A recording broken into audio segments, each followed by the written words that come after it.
how about the tourism in Gjovik? How much they bring money in your city? About 500 million Norwegian kroner. For a small city in Gjovik, living, and it's almost only summer tourism. So that's a quite important income for many people. So, can you say any numbers? So, how many tourists visit in yearly? In Gjovik, if you count overnights, it's about 200,000 overnights a year.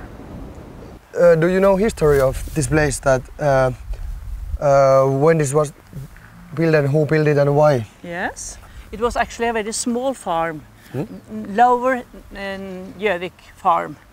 But when Kasper Kaufeld bought it, he built the house in a European way. Okay. It's a very modern in 1910 to build an empire building. So this is built in 1910? Yes. So it's almost 100 years? 200 years. So sorry, 200 years. Yeah. And the special with the building, it was framework. Yeah. It's not timber as all the other houses over here. Okay. You see it in Denmark and in Germany.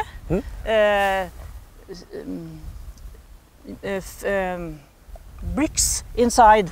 Okay. And all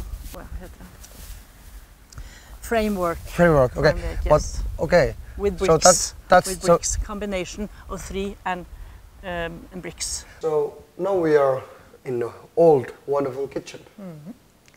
Yes, when we come inside in this house, we show how the last family lived. Yeah. They moved in here in 1861, and it was 2 generations. And the last owner, Alf Mjøen, he died in 1956. 1956. Yes, and before that, he gave the farm away to the community of Gjovik.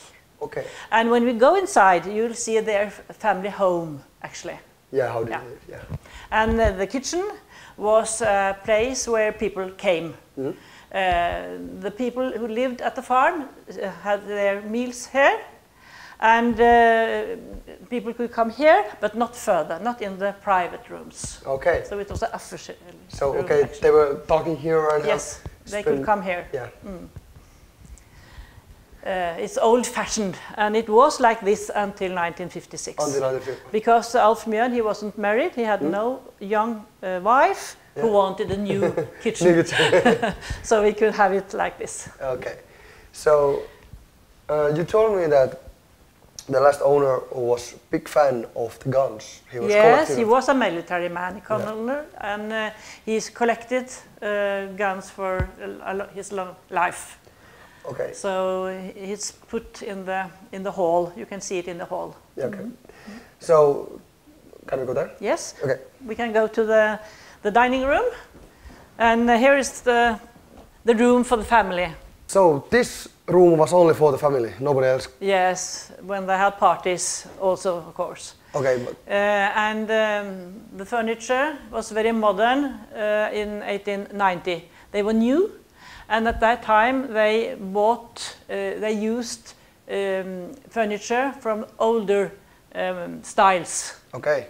So it's a dark oak wood in the chair, and Baroque, old, yes. Okay, Baroque style. Yes, so that was very popular at that time. So now when you're seeing, you can imagine that the man who lived here last was quite rich. Well, yes, at some time he was. At around 1900, yes, the family had lots of money. So then they bought something new, and they also got lots of porcelain from East India, 1700. So very popular today. Yeah, and there's lots of. So now we are here in the office. Yes. To the last owner. And you can see on the wall, Alf Mjøen, generalkrigskommissær in Norwegian. He was a military man. He after 1900 he was actually chairman in Gjovik, and after that he became a politician. So he was also at the Norwegian Storting Parliament. Yes, that's right. For 24 years actually. Okay. But he retired in 1938. Kasper Kaufelt bought this farm and built the houses, 1, 2, and 3. Yes. Not that one. In 1810, and he wanted to live here with his family. Okay. And he made a very good lovely park, and we have still his park, and it has been something more afterwards. So today it's also a playground over there on the other side. It's quite new for the children. So people can come here to relax or they could come to play or take a cup of coffee or so. And learn history. Yes, and learn the history. That's right.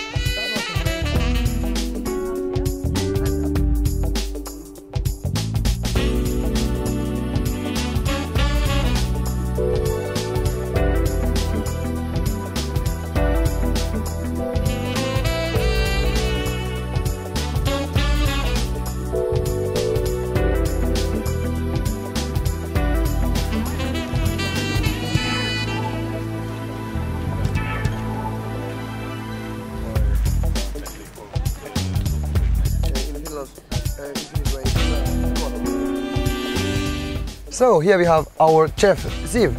We just ate something traditional, German food. What was it?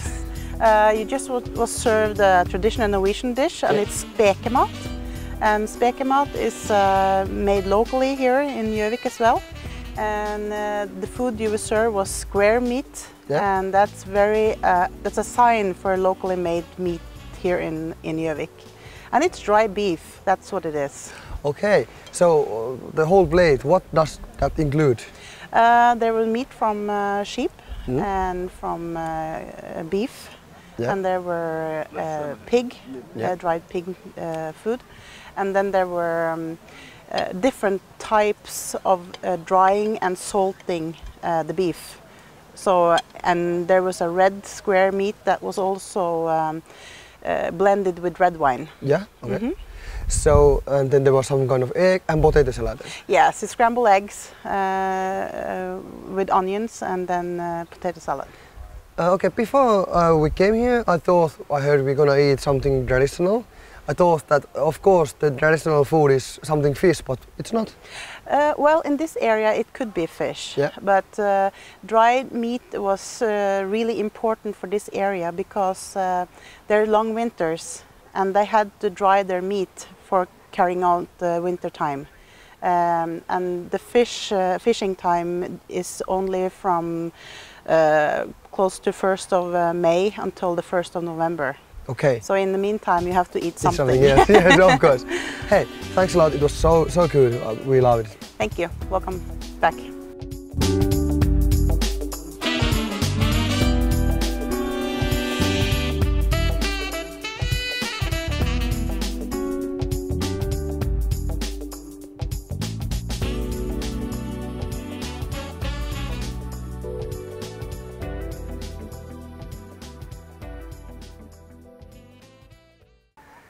Raumalla meillä on lapskaussi.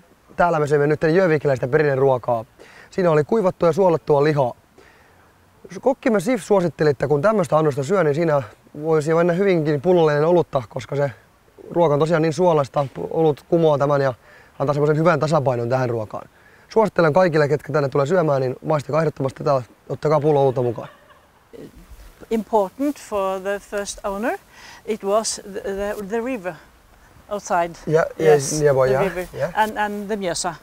So the glasses and everything was moved brought through the water. Yeah, through the water. Yes, yes. Okay. And all the timber to build to fire the ovens came down the river. Oh, so it was the location was very important. Yeah, very important and very good for them. Yes. I think in that time it was might be quite hard to move those. Yes, and it was, but up here it was nothing. Yeah. It was only farms and small cottages. Yeah. And Kasper Kaufert built a little city, a small city, actually, on the other side of the river. Okay. They lived here, and the factory was on the other side. And so he's one of the. If you look back to the history, he's maybe the most important person of the Gjovik history. Yes, he started this place to grow, actually. But Gjovik didn't become a town before 1861. Yeah. Yeah. So it took some time after they have shut the oven, and 1843 it was laid down. Okay, so and he's tried to get this to be a town, but not before 1861. So it took 20 years after yes, he yes, okay. Yes. Mm-hmm. Only 2 years we are going to celebrate our 150 years anniversary. So hopefully that will be a big party, and the people of Rauman is also, of course, welcome to that party. It all started with the Gjovik glass factory in 1807.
Okay, now I find Caroline from Gjovik glass. Lace is popular in Rauma. Rauma is well known about lace. So what do you have here? Blue one, and this one is famous in Gjovik. So this it's called pretty. The smelly pots is famous in Gjovik. So the glass is very famous, and people know Gjovik about the glass. Yeah. So how about the color? How do they do it? How it's so famous? It started out in the 18th century with the cobalt. So it's like more than 100 years old. Yeah, 200. Oh, so how much do you sell these things nowadays? How much people buy? It's good, yeah. People buy and super gifts, presents mostly. When buy something nice and see something that's handmade. Handmade, and you know, and some nice memories, you know. Yeah. Because it's famous in Norway. What if I should buy something, for example, my girlfriend? What do you prefer here? For a girlfriend? Yeah. What would be nice? What would be nice? You can show me. We can go. I think this one, these small ones are really nice. And with the colors. So we also have it in this cobalt and blue and green. Oh, and it's not a bad price. No, but we also have this expensive one. Yeah, that's a wonderful one. Yeah. If I should blow the glass, do you think I can make this? You can try. I want to see you try. Okay. Hey, thanks a lot. It was nice to meet you. Okay, Thanks. Yeah, it was great.